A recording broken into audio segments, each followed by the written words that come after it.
아니할지라도 경건하지 아니한 자를 이롭다 하시는 이를 믿는 자에게는 그의 믿음을 의로 여기시나니 이란 것이 없이 하나님께 의로 여기심을 받는 사람의 복에 대하여 다윗이 말한 바 불법이 사함을 받고 죄가 가려짐을 받는 사람들은 복이 있고 주께서 그 죄를 인정하지 아니하실 사람은 복이 있도다 함과 같으니라. 그런즉 이 복이 할례자에게냐 혹은 무할례자에게도냐 무릇 우리가 말하기를 아브라함에게는 그 믿음이 의로 여겨졌다 하노라. 아멘.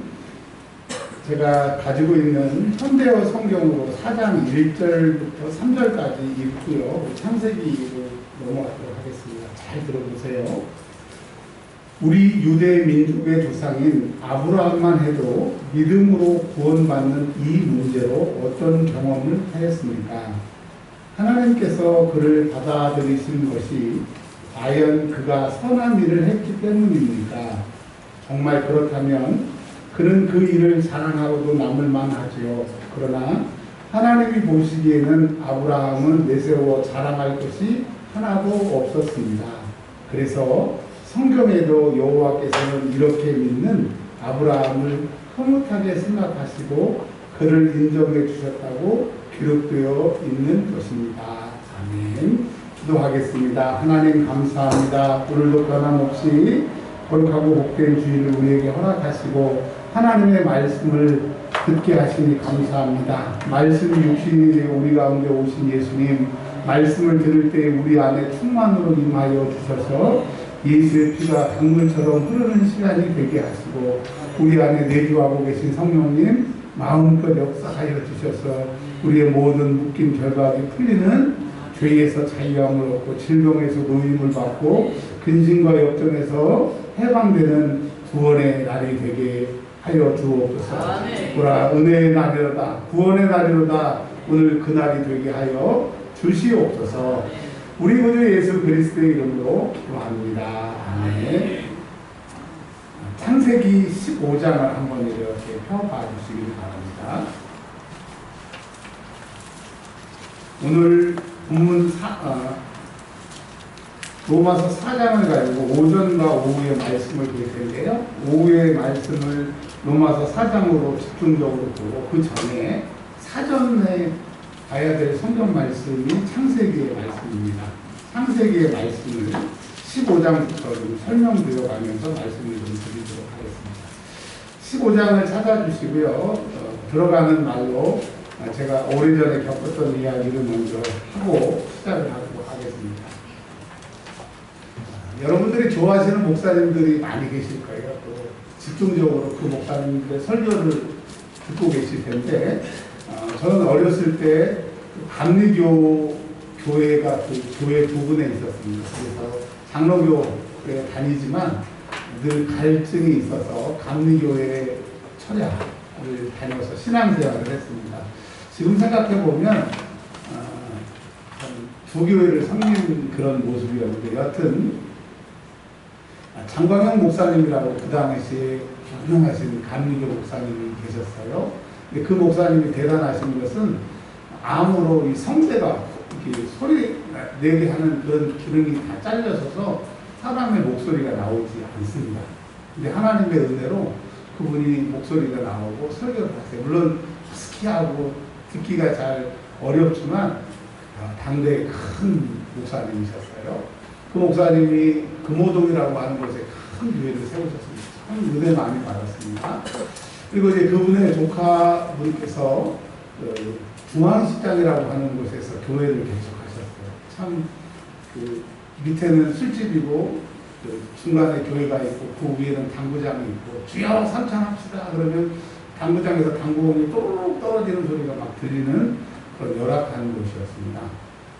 근데 하나님께서 그 조카이신 장하길 목사님이라고 하는 그 목사님을 들어서 크게 쓰셔서 큰 목사님이 되셨는데 이 이야기는 지금부터입니다.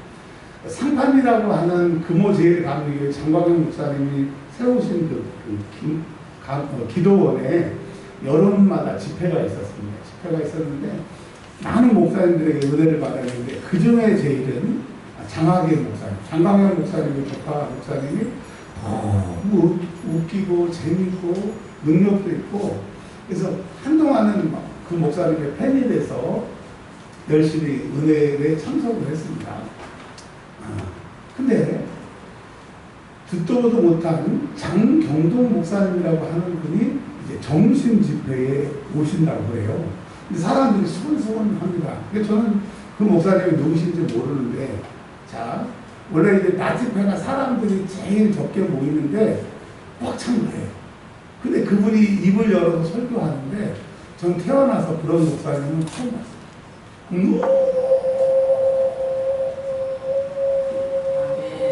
너무 재밌어요. 그리고 너무 능력이 있는 거야. 그래서 야, 저런 목사님이 돼야 되겠다. 근데 저는 그렇게 예배를 마쳤는데, 제가 이제 듣지 말아야 될 소리를 들은 거예요. 뭐냐면 장학일 목사님이 충격을 받는 거예요. 왜냐면 자기가 인기 스타였고 능력이었는데 신진이 나타나서 그날 설교를 하는데, 죄송합니다, 그 목사님을 제가 지금도 존경하고 사랑하지만 본인도 느낀 거예요. 이 비교가 안 되는 이 갭을 느끼신 거예요. 그래서 이제 저녁 설교를 장학일 목사님이 하시게 됐는데, 저는 이제 그때만 해도 아무 생각 없이 저녁 집회를 참석했는데, 본문하고 다른 그 주보에 나와 있는 것과 다른 본문을 선택하시고, 또 그동안에 제가 집회를 참석해서 다 들었던 정말 재미있는 설교를 그냥 짜집기 하듯이 처음부터 끝까지 막 너무너무 재미있는 설교를 하는 거예요. 느꼈어요. 아, 지금 의식을 하고 계시는구나. 그래서 최고로 재미있는 설교만 모으셨구나 라고 하는 것을 느끼면서 뭘 느꼈느냐, 제가 이 말씀을 드리려고 하는 거예요. 그래도 이 갭을 메꿀 수가 없어요. 여러분, 똑같은 사람이고 똑같은 목사이고 똑같은 교수이고 똑같은 세상을 살아가더라도 사람마다 이 실력의 갭이 있습니다. 여러분, 여기 계신 분들은 큰 실력의 사람, 능력 있는 사람들이 되시길 바랍니다. 아멘. 그런데 제가 두 분의 목사님들의 실명을 거론하면서 말씀드린 것처럼, 이 눈에 보이지는 않지만 이 갭이 있는 것처럼 사람들도 자기의 믿음을 잘하네요. 이런 믿음이 있다. 또 사람들도 저 목사님은 큰 믿음이 있다라고 얘기를 하는데, 그게 맞는 줄 알았어요. 사람마다 믿음의 그릇이 있고 믿음의 분량이 있는 줄 알았어요. 그리고 아브라함을 믿음의 조상이라고 해서, 와, 아브라함 믿음, 그러면 아브라함 짱이야 이렇게 생각했는데, 로마서 4장을 보면서 절대 그런 내용이 아니더라고요. 그리고 오늘 제가 집사님 읽어주신 다음에 현대어 성경을 읽는 이유는, 우리가 가지고 있는 이 번역본으로 100번, 1000번을 읽어봐도 뭔가 아닌지를 모르겠어요. 그러니까 이 번역은 훌륭한 번역이 아닌 거예요. 그래서 제가 말씀드렸죠. 그 현대어 성경이라던가 표준세 번역으로 읽으시면 훨씬 이해가 쉽다라고 하는 말씀을 좀 드리면서, 이제 그 믿음, 그 장광영 목사님, 장학인 목사님, 장경동 목사님이 훌륭하신 목사님이지만 이 설교의 실력 차이가 있더라. 그래서 누가 최고고 누가 안 최고고 세상 사람들은 줄을 세우는데, 믿음은 그런 게 아니다. 자, 오늘 그거에 대해서 설명을 좀 드릴게요. 자, 창세기 15장부터 설명을 좀 드리겠습니다. 하나님이 아브라함을 부르셨어요. 그러니까 하나님이 아브라함을 부르셨습니다. 다시 한번, 하나님이 갈대아 우리에 있는 아브라함을 부르셨어요. 이것처럼 우리가 믿는 것은 우리가 예수를 믿는 게 아니에요. 내가 엄마 뱃속에서 태어나서 신앙생활 하는 게 아니고, 내가 복중에서부터 예수를 믿었지만 하나님이 예수를 믿게 하시고 알게 하시고 신앙생활하게 하셨기 때문에 우리의 믿음의 출발은 하나님이 믿음을 주시는 거예요. 그래서 믿음은 선물이라고 하는 거예요. 그래서 여러분, 이 세상에서 뭐가 좋니? 그러면 대부분 사람들이 로또 한번 맞았으면 좋겠다고 얘기해요. 근데 여러분, 로또를 맞는 것보다 예수 믿는 것이 얼마나 기쁘고 얼마나 대단한지를 성경에서 말씀합니다. 여러분, 우리가 믿는다고 하는 것이 얼마나 기쁜 것이냐. 왜? 하나님이 나를 찾아와 주셨다. 구약에 많은 사람들이 뭐라고 얘기해요? 지렁이 같은 나, 벌레 같은 나, 죽은 개와 같은 나라고. 우리가 보기에는 왕이고 우리가 보기엔 괜찮은 사람인데, 그들이 하나님 앞에 고백하기를 지렁이와 같고 죽은 개와 같다고 그렇게 고백하는 우리에게, 그들보다 못한 우리에게, 나에게 하나님이 찾아와 주셨습니다. 그러니까 아브라함에게 찾아와 주셨다고 하는 것은 믿음을 하나님이 들고 우리에게 찾아와 주셨다고 하는 겁니다. 자, 이제 아브라함은 자기 아버지가 죽고 하란에서 데라가 죽고 또 아내를 빼앗기는 경험을 통하여서, 그것도 애굽에서 뺏기죠. 또 자기가 살고 있는 곳에서 뺏기죠.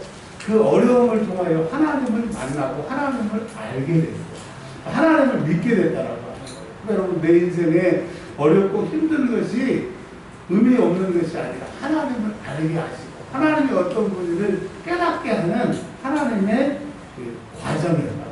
여러분, 그 과정을 잘 통과하고 여기에 서 있으시는 기뻐하십시오. 왜냐하면 내 안에 믿음이 있기 때문에 내가 하나님을 알게 하는 그 믿음이 그 어려움을 통하여 나에게 오는 것입니다.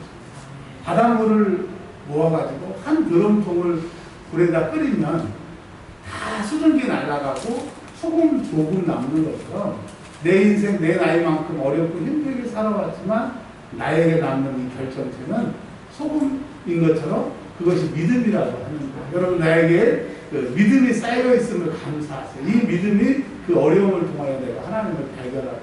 그래서 여러분, 믿음은 금보다도 귀한 거예요. 그 믿음을 통하여 하나님을 발견할 수 있기 때문에 믿음이 최고이라고 하는 것입니다. 이제 여러 날 후에 하나님이 15장에 아브라함에게 나타나셨어요. 우리 하나님은 우리에게 찾아오시는 말씀하시는 하나님이시라고 합니다. 그러니까 여러분, 얼마나 감사해요. 우리에게 찾아와 주시고 우리가 어려울 때 우리의 형편을 아시고 주님이 찾아와 주셨어요.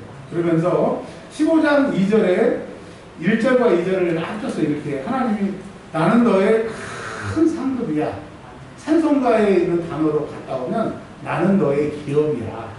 또 우리식으로 표현하면, 죄송합니다, 그냥 이해하기 쉽게 들으세요. 나는 너의 물주야. 나는 너의 월급 통장이야. 하나님이 우리의 모든 근원이 되신다라고 하는 거예요. 너의 큰 상급이 되는 거예요. 그러니까 아브라함이 15장 2절에 하나님 저에게 뭘 주시려고 이렇게 얘기를 하세요? 그렇게 얘기를 하는 거예요. 내가 너의 큰 상급이고 내가 너에게 줄 거니까. 그러니까 하나님이 뭐라고 그래요? 내가 너에게 아들을 주겠다고 얘기를 하세요. 아들.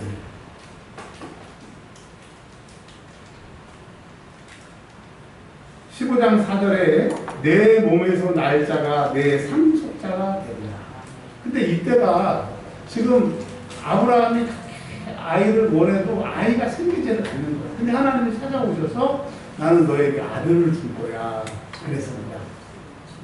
그러면서 그랬더니 15장 6절에 아브라함이 여호와를 믿으니 여호와께서 이를 그의 의로 여기시고, 이 설명이 중요합니다. 하나님께서 내가 너에게 아들을 줄 거야. 그랬더니 아브라함이 아멘. 내가 하나님이 아들을 주실 줄 믿습니다. 그래서 아브라함은 믿음의 조상이 되었다라고 생각하는데, 이제부터 창세기를 통해서 우리가 알고 있는 아브라함의 믿음이 그 믿음이 아니라고 하는 것을 설명을 드려야 이제 로마서 4장을 설명할 수가 있는 겁니다. 자, 보세요. 정말 아브라함이 하나님을 믿고 하나님이 아들을 주셨다고 하면 이제 그 뒤에 이야기가 그렇게 나가야 되는데 그렇게 나가지 않습니다. 그러기 전에 그 하나님이 얼마나 우리를 사랑하시는지, 아브라함을 사랑하시는지 이야기를 좀 먼저 하고 16장으로 넘어가겠습니다. 우리는 한 번도 죄에서 구원해달라고 하나님께 기도하지 않았어요. 아들 죽여서 우리를 살리라고 한 번도 얘기한 적이 없어요. 근데 하나님께서는 일방적으로 찾아오셔서 일방적으로 우리를 사랑하시고 일방적으로 아들을 죽여서 우리를 구원하셔요. 그래서 하나님의 사랑은 일방적이고 하나님의 사랑은 위대하다라고 하는 것입니다. 여러분, 하나님이 얼마나 감사해요. 이 하나님이 나를 이렇게 사랑하신다고 하는 것을 아는 게 믿음이라고 하는 거예요. 자, 보세요. 15장 17절에 보면 하나님이 아브라함에게 나타나셔가지고 내가 자식을 너에게 아들을 줄 것이고 또 너희가 살고 있는 이 땅을 다 줄 거야. 내가 갈대아 우리에서 땅을 준다고 그랬잖아. 아브라함이 그러면 약속을 그 당시에는 이제 약속을 할 때 어떻게 했냐면, 구절에 보면 3년 된 암소, 또 3년 된 암염소, 3년 된 수양, 그 다음에 비둘기를 제물로 가지고 와서 반을 전부 다 잘랐어요. 반을 왜 잘랐냐 하면 그 당시에 계약을 하는 거예요. 조이사 집사님하고 저하고 계약을 하는데 예를 들어서 제가 조이사 집사님한테 충성을 맹세를 한 겁니다. 그리고 충성을 맹세할 때 짐승을 잡아다 놓고 반을 자르는 거예요. 이 반을 자르는 이유는 소를 자르고 양을 자를 때 시각적으로 보는 거예요. 아, 내가 이 약속을 어기면 내 몸이 반 잘게 되겠구나 라고 하는 거예요. 근데 만약에 제가 조이사 집사님을 배신하고 다른 사람한테 가면 정말 조이사 집사님 제 머리부터 발끝까지 반을 쪼개는 것이 그 당시에 그 약속의 그 관습입니다. 근데 이거를 그렇게 반을 잘라놨는데 하나님이 나타나셔가지고 17절에 보세요. 해가 져서 어두울 때 연기가 나는 화로가 보이며 타는 횃불이 쪼갠 고기 사이로 지나갔어요. 아브라함하고 하나님하고 손잡고 반 쪼개진 그 짐승 사이로 걸어가면서 야, 잘 봐. 약속을 어기면 반 자를 거야. 같이 걸어가야 되는데 아브라함은 구경하고 하나님은 횃불이, 이 횃불은 하나님을 상징하는 거야. 하나님이 지나가시는 걸 상징하는 거야. 그러니까 하나님이 일방적으로 찾아와 주셔서 일방적으로 내가 너에게 아들을 줄 거야. 이 약속을 하나님이 일방적으로 맺으신 거야. 여러분, 믿음은 우리의 것이 아니고 하늘에서 주시는 거예요. 하늘의 선물인 거예요. 아브라함이 아브라함 될 수 있었던 것은 하나님이 아브라함에게 찾아오셨고 하나님이 그냥 약속을 하자고 그래놓고 하나님이 그냥 지나가시는 거예요. 하나님이 뭐가 아쉬우셨어요? 하나님이 뭐가 아쉬우셔서 예수를 우리 위해 죽이셨냐고요. 그러니까 우리의 인간의 믿음을 말하는 것이 아니라 성경은 하나님이 우리를 선택하시고 우리를 사랑하시고 아들을 죽이시고 그 약속을 하나님이 실행하시는 거예요. 이 말은 뭐예요? 만약에 내가 너에게 아들을 안 주면, 내가 이 땅을 너에게 안 주면 네가 나 반쪽해라. 이 말씀인 거예요. 여러분, 이 믿음을 논할 때는 하나님의 사랑을 우리가 봐야 된다라고 하는 것입니다. 자, 그래놓고 15장 6절에 그 하나님이 하시는 모든 것을 다 보고 아브라함이 야, 하나님 정말 대단하신 분이야 이렇게 믿었잖아요. 그래서 아브라함이 대단한 믿음이라고 생각하는데 이제 그게 아니에요. 보세요. 자, 그랬으면 이제 아브라함이 75세에 하나님이 나타나셨으니까 200세가 되든 뭐 2만 살이 되든 하나님이 주신다고 그랬으니까 믿어야 되네요. 진짜 믿음이 있었다고 하면 믿어야 되는데 16장에 보시면 사례가 보니까 자기가 아이를 못 낳아. 그래서 어떻게 합니까? 16장 3절 다 같이 읽어볼까요? 시작. 아브라함의 아내 사례가 그 여종 애국 사람 하갈을 데려다가 그 남편 아브라함에게 첩으로 줄 때는 아브라함이 가나안 땅에 거주한 지 10년 후였다. 하나님이 아들 듣는다고 불 사이로 불로 지나가시면서 약속을 했으면 아브라함이 믿음이 진짜 있었으면 하갈을 취해야 돼요? no. 하나님이 당신을 통해서 아들 준다고 했으니까 괜찮아 그래야 돼요. 괜찮아 그래야 돼요. 근데 아브라함이 하나님을 믿어서 의로 여겼다고 우리는 어떻게 생각하느냐? 아브라함이 엄청 믿음이 좋은 줄로 생각하는데 no. 16장 15절 하갈이 아브라함의 아들을 낳음에 아브라함이 하갈이 낳은 그 아들의 이름을 이스마엘이라 하였다. 네. 아브라함은 지금 믿음이 있어요? 없어요? 없는 거죠.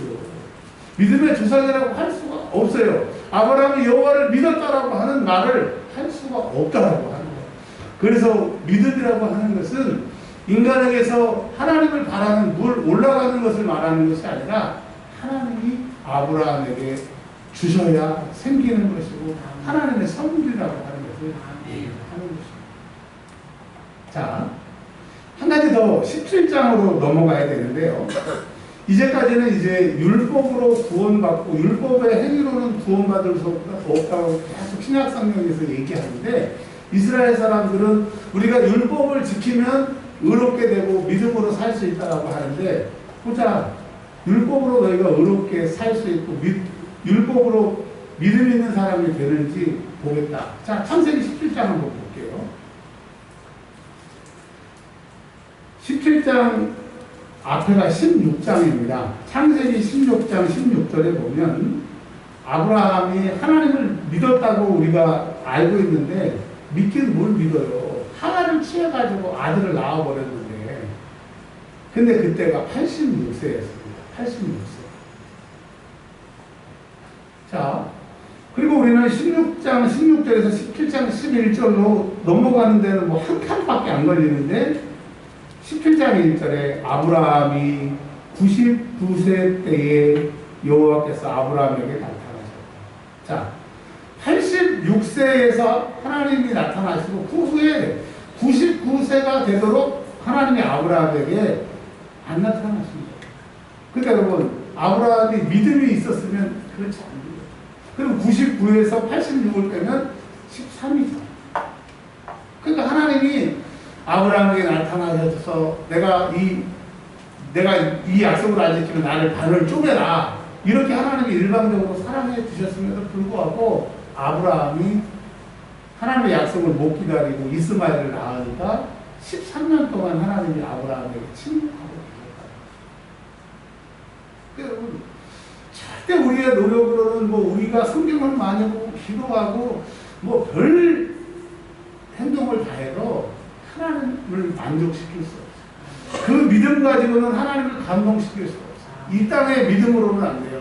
하나님이 주시는 그 믿음이 필요하다라고. 근데 또 사랑하는 사람이 이겨요. 더 많이 사랑하는 사람이 져요. 대답을 안 하시면 여러분 점심에 식사하실 때 돌을 씹을 수가 있어요. 대답을 한번 해보세요. 두 사람이 있어요. 어떤 사람이 싸울 때 누가 먼저 사과해요? 덜 사랑하는 사람, 더 사랑하는 사람. 더 사랑하는 아유, 감사해요. 소리는 지를 거는 없고. 그래, 맞아요. 그러니까 더 사랑하는 사람이 찾는 것처럼 하나님이 우리를 더 사랑하세요. 아브라함을 더 사랑하세요. 야, 이 배신자야, 어? 너 믿음이 있다며. 그래놓고 아브라함을 책망하지 않으시고 하나님이 13년 동안 기다리셨다가 그에게 오신다고 합니다. 그러니까 여러분, 믿음은 하나님이 우리를 참아주십니다. 하나님 우리에게 또다시 기회를 주시는 게 믿음이지 절대 땅에서 올라가는 게 아니라고 합니다. 17장 1절에 여러분 이 설명을 듣기 전에는 이 말이 무슨 말씀인지 혹 모르실 수 있었을 거예요. 너는 내 앞에서 행하여 완전하라. 이제 아시겠죠? 이제 제발 네가 나를 믿는다고 하면서 내가 그 능력이 하나님이라는 것을 믿는다고 하면서도 이스마엘을 낳고 하갈을 취하고 그 행동이 불완전하지 말고 정말 나를 믿어라. 하나님이 말씀하셨어요. 그러면서 17장 9절에 할례를 행하게 하셨습니다. 할례. 여러분, 이 할례는 율법을 상징하는 것이고 나중에 시내산에서 율법을 주시지만 이 할례를 행하기 전에 아브라함은 믿음으로 의롭다고 15장 6절에 말씀하신 것처럼 이 할례, 율법을 통해서 우리가 의롭게 되는 것이 아니고 하나님의 은혜로 의롭게 된다라고 합니다. 여러분 아셨죠?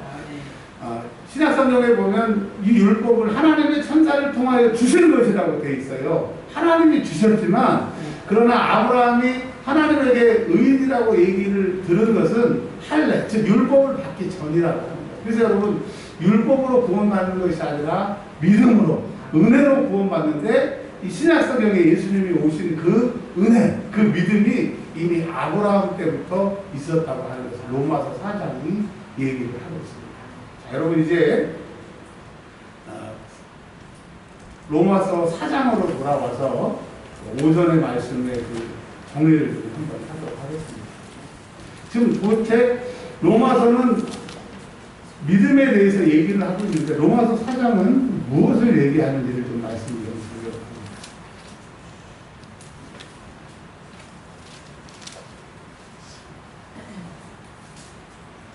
로마서가 언제 기록이 됐냐면 사도 바울이 로마 감옥에서 풀려났습니다. 풀려나서 다시 이제 그가 이제 전도 여행을 가려고 했을 때 로마를 지나서 서바나, 지금의 말하면 스페인으로 전도하려고 합니다. 그러면서 로마에 내가 갈 거니까 로마에서 예수를 믿는 소수들에게 내가 가서 자세히 설명하겠지만 믿음이 도대체 뭐냐, 그것을 로마서를 통해서 가르쳐 주고 있는 것이거든요. 자, 로마서 4장 1절에 보면 육신으로 우리 조상인 아브라함이 무엇을 얻었다 하리요, 만일 아브라함이 행위로서 의롭다 하심을 받았으면 자랑할 것이 있으려니와 하나님 앞에서는 없느니라. 그러니까 여러분, 아브라함이 정말 믿음이 있어서 의롭게 여기는 것이 아니고 하나님이 찾아와 주셨고 아들 주신다고 했는데도 이스마엘을 낳고 있는 그 허접한 믿음. 하나님 너무 속상하셔서 86세에 나타나시고 99세까지 13년 동안 침묵하실 정도로 형편없는 아브라함의 믿음을 얘기를 합니다. 그러니까 우리가 그렇게 떠받드는 아브라함이 가지고 있는 믿음이 우리의 구원의 근거가 아니라 하나님의 은혜가 믿음이다 라고 하는 거예요. 그래서 여러분, 오늘 첫 번째 메시지는 뭐예요? 내가 예수 믿는 것이 하나님의 은혜라는 거예요. 내가 예수 믿는 것이 하나님의 일방적인 선물이라고 하는 거예요. 믿음, 소망, 사랑, 그 중에 제일은 사랑이라고 얘기하는데, 여러분, 이 믿음이라고 하는 것이 없으면 하나님의 사랑도 깨닫지 못하는 거예요. 하나님의 나에게 믿음 주심을 감사합니다. 그래서 뭐니 해도 믿음이 있는 것이 최고고, 하나님 나에게 믿음 주시는 것을 감사하시기를 바랍니다. 어제 기독 공부해 보니까 한국의 4분의 1이 이단이랍니다. 한국 기독교인의 4분의 1이 이단이랍니다. 그리고 오다 보니까 여호와의 증인 여자분들이 마스하게 차려입고 아침부터 다 서 있는 걸 보면서 저도 모르게 이렇게 탄식을 했어요. 저 사람은 저렇게 열심히 있구나. 참 대단하다. 근데 나중에 죽어서 자기들이 믿는 것이 진짜인 줄 알았는데 지옥 가면 얼마나 원통할까. 여러분, 근데 우리는 무슨 그렇게 특별한 노력을 한 것도 아닌데 어떻게 이렇게 제대로 된 신앙, 하나님을 믿게 하신 것이 감사하네. 그래서 이 믿음을 통해서 뭘 얘기를 하고 있느냐, 나에게 믿음 주신 감사, 진짜 믿음을 소유하게 하신 걸 감사하라고 말씀을 드리는 겁니다.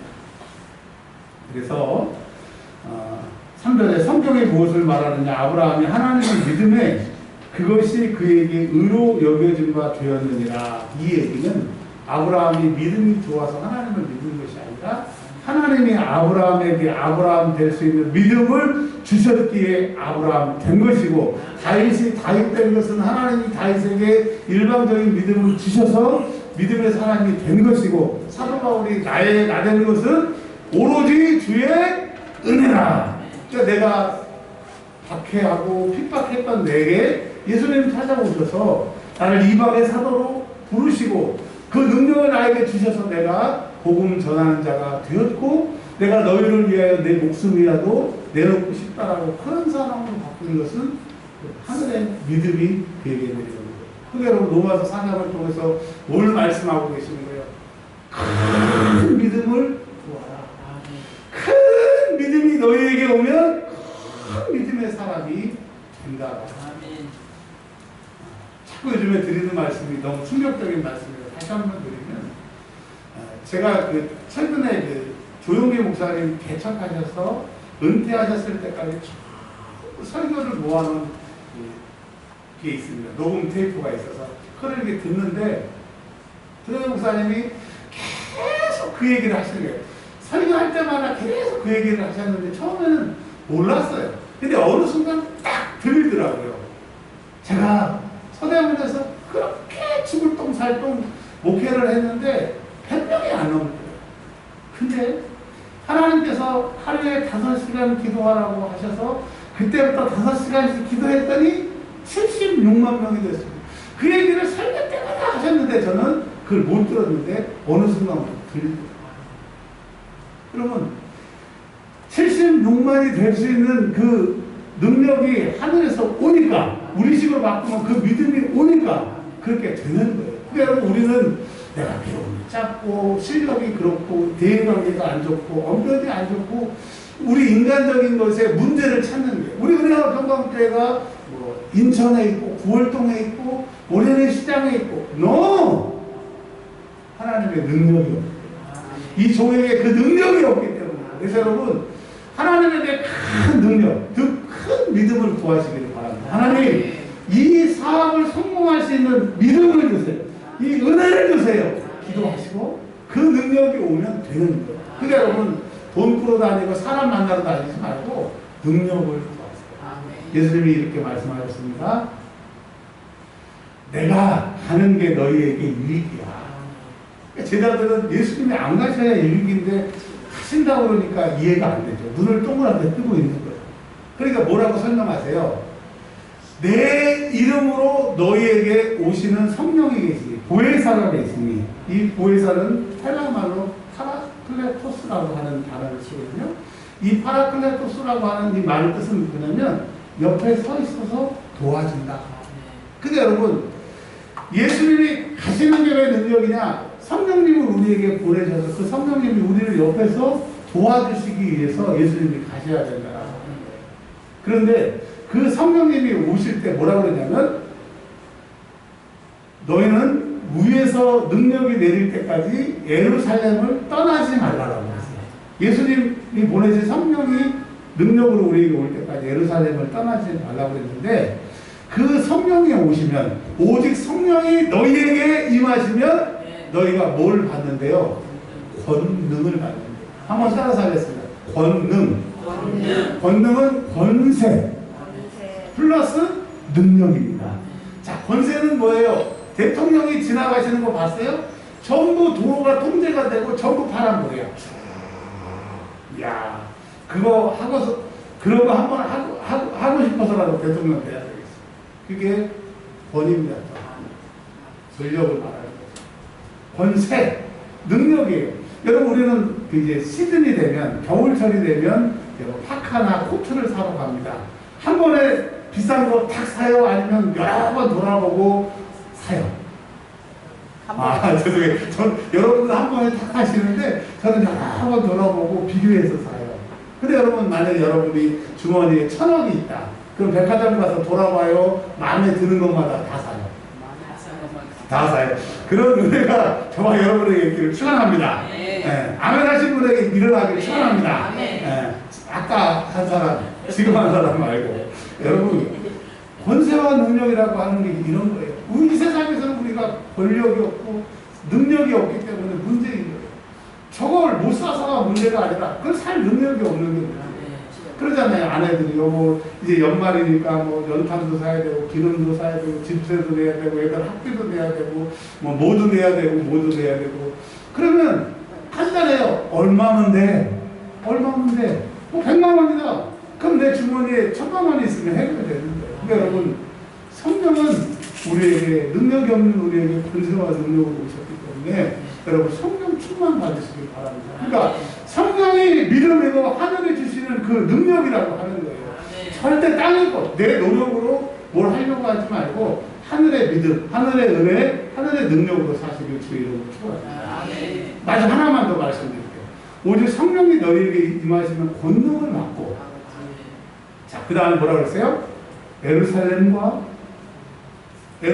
더 큰 온 유대와 그 위에 있는 사마리아와 땅 끝까지 이르러 내 증인이 되리라고 말씀하셨어요. 자, 증인은 나를 위한 증인이에요? 주님을 위한 증인이에요? 주님을 위한 증인이에요.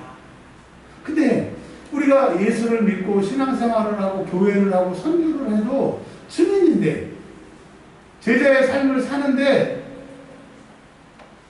힘만 들어. 애만 써. 지금 나에게 뭐가 오는 거예요? 능력이 오는.